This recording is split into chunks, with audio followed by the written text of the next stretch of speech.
Hello, my lovelies. Welcome to Body Mind Mondays. And today, in addition to the part of the body that we're going to discuss, we are also going to talk about what compromises your energetic immunity. So, to begin, let's talk about hips, pelvis, your groin, your rectum, basically that entire lower section of your body. Next week, we're going to talk about back. So everything but that. Now, the first thing we need to understand is that unlike our feet, our ankles, our legs, our knees, which were all covered under an energetic umbrella of our first chakra, safety, security, survival, hips and that related area of the pelvis is connected to our second chakra. And our second chakra relates overall to reproduction, creativity, emotion. So difficulties with intimacy, be it sexual or emotional, or feeling isolated, creatively stifled or blocked, these things can cause imbalances in those areas. So if you feel like your life keeps you from being able to truly express yourself the way you would want to, if you feel like your relationships are lacking intimacy, and again, that intimacy can be perceived as mental or emotional. It's not just physical and not just sexual, although reproduction is a big focus in the second chakra. Intimacy as a whole can relate to our relationships with our parents, our siblings, our boss, our friends, and our lovers. So anything related to that kind of feeling of being stifled, feeling isolated, being inflexible comes down to that area of the body.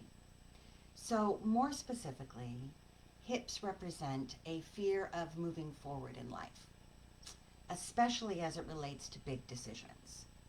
So if there's something in your life that you've been putting off that frightens you, that makes you worried and fearful, that can resonate in the area of the hips and pelvis. Also feeling out of balance.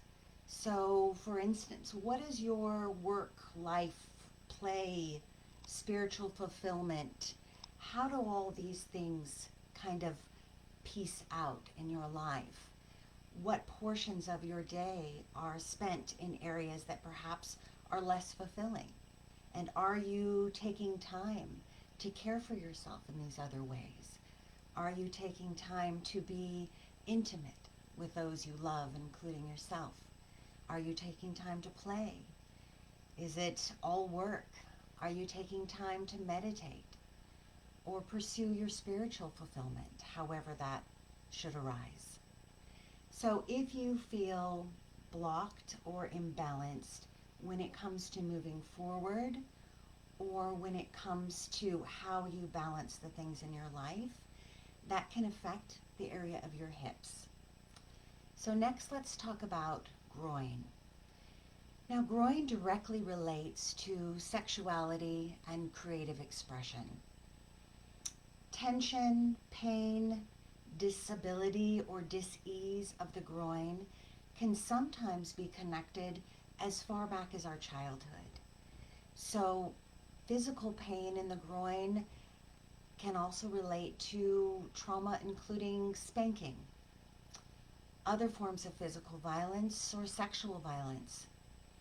Any acts, basically, that were against our will or desire can cause pain and dis-ease in the area of the groin, which also includes unresolved emotional pain, again, due to childhood or youthful trauma.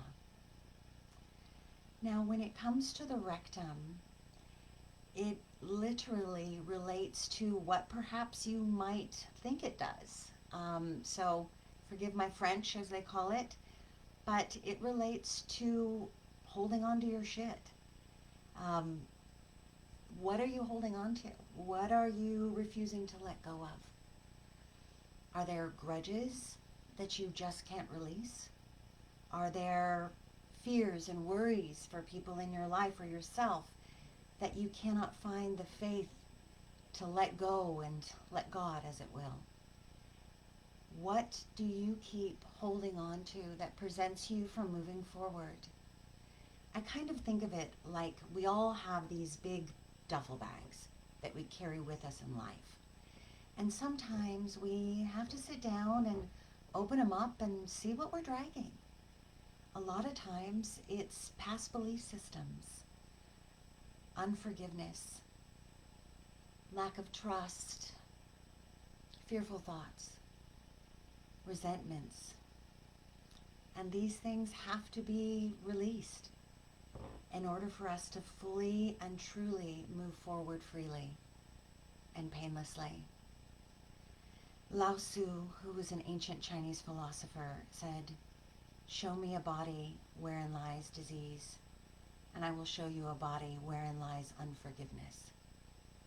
So we need to really look at what we're holding on to and what we're refusing to let go of. Now, that basically covers that kind of pelvic area. And the last thing I want to talk about today, before I check and see if anyone's got comments or questions, and that is that our thoughts don't immediately result in pain. So when I'm talking about thought pain therapy, the nature of my business, sometimes these thoughts, these belief systems are things that can take weeks, months, sometimes even up to a year before the physical symptoms actually result, which makes it kind of harder to tie it back, right? Because sometimes we want to think of it like a physical injury where we can immediately point to something that we've recently done. We can say, "Oh, I know where my back hurts. I was lifting boxes all day."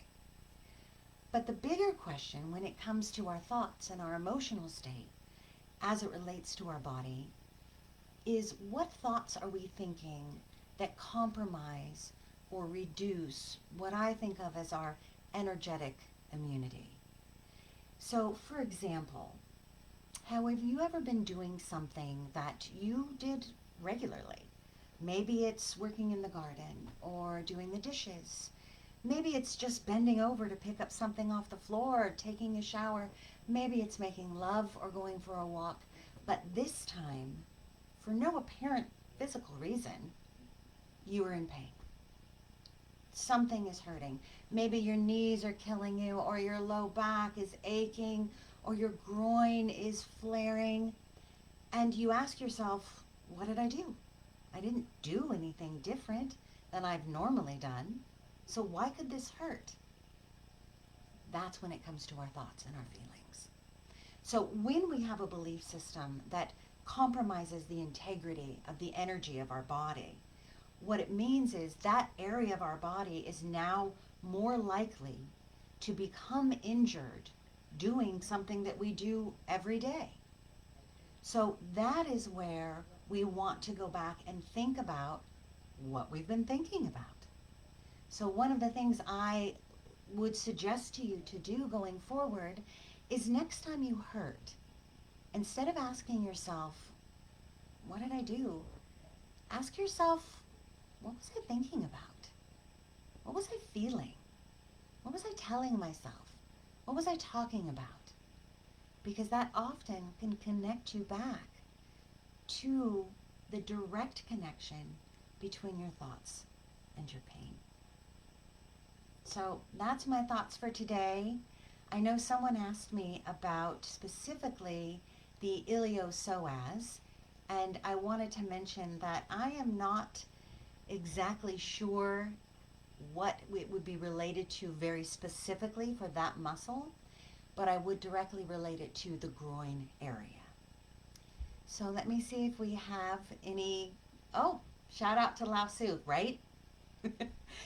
So to remember this, you will think of the relationships. There we go. Think of your relationships, both in your relationship to intimacy, your relationship to people in your life, your relationship to yourself, but most importantly, your relationship to your thoughts. So I hope that's helped you today, and I look forward to seeing you next week when we're going to talk about backs, which I don't know anyone who hasn't experienced some back pain in their life. And I'm going to try to go over both the upper back, the middle back, and the lower back. So thank you for joining me today. It's always a pleasure. And take care of yourself for me, okay?